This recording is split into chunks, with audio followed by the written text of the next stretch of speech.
pundasyon. Tapos, yan ang apakan. Ito ano. Oo, yan. Oh. Pero yung pinakapapatungan yan, malaking bangyasan ng ganyang kalaki. Kahit umano, hindi mabubol yun. Ayun, Pati yun ikon eh. Yun ay nabubuhay. Nabubuhay yun. So yun nga. So mangyari dito, So, tingnan natin. dito. Kung ano dito, saka pakabila. Pupunta doon sa kabila. Oo. Yan. Ito eh, parang magkocross dito.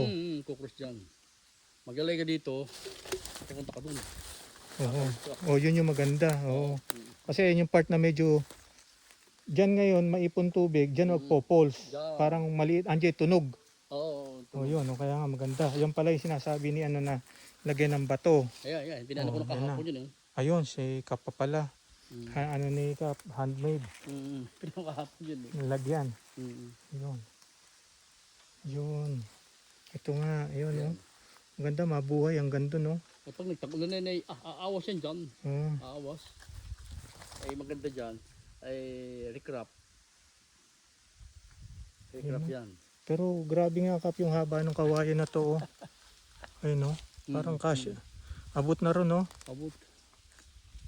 Yung matitira doon sa kuha dyan ang ating... Oo. Oh, Kap, ang dami niyan, no. Magagamit na pala yan. Tama-tama, matuyo, no. Oo. Matuyo dyan.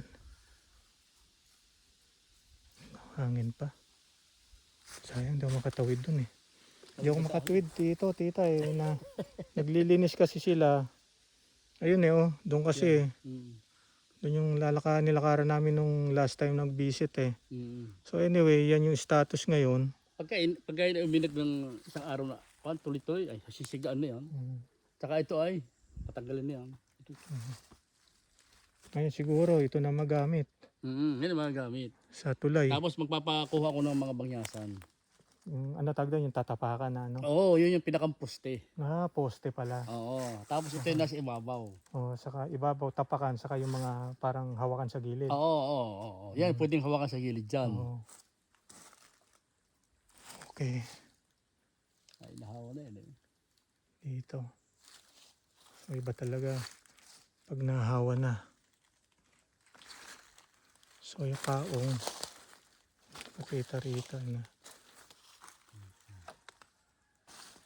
Yan. So sayang dito. Doon sana eh. Tawid sana kami doon eh. Kaya lang nililinis pa eh. Pero anyway yan.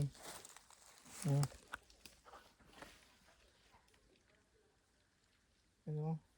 Yung sapa. Tubig na lang kulang. Tubig na lang kulang. Maano rin yan. Pero talaga meron yan eh. Kasi meron. kating-kating na yung kun eh. Hindi ito nang ano. Naharangan lang. Naharangan lang. Hindi lang nalinis. Tapos papunta ron, no? Papunta na doon. Yan maganda mapuno. Na semento yan. Ay Koy. ipon dito ay yung falls yan. Falls, no?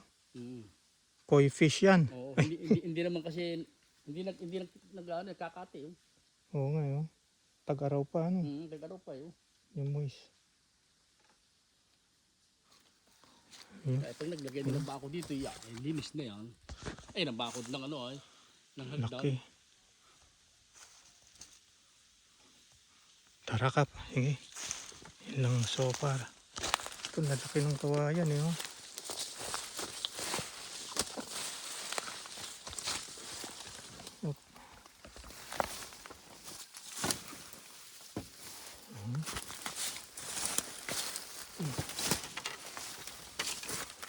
Uy, panungkit. Kaya lang. Panungkit ng buko. Nandiyan pa kayo. Laki.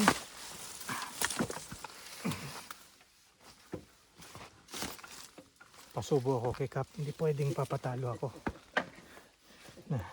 Sa ganito. Yan. Yan.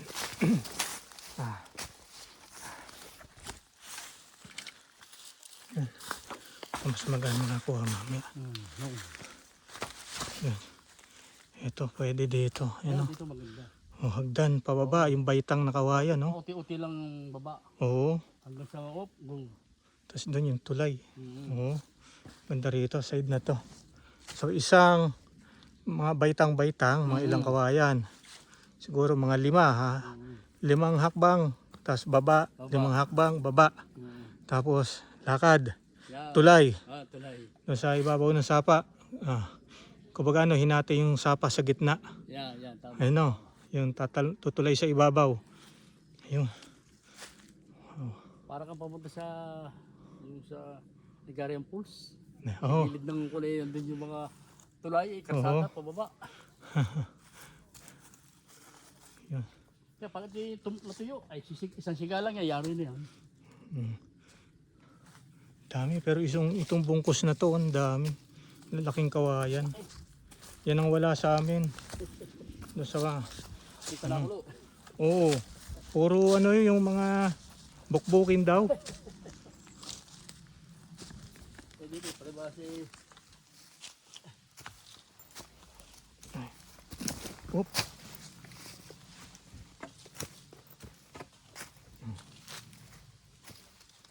Ako minit na isang araw, yari na ito. Yan. Aho. Ay, tuyo na naman yung iba ay. Pero may mga magagamit pa dyan. Ito ko na yung bukbukin nito. Nakita mo yung sapa? Oo, may tubig na. Naagos.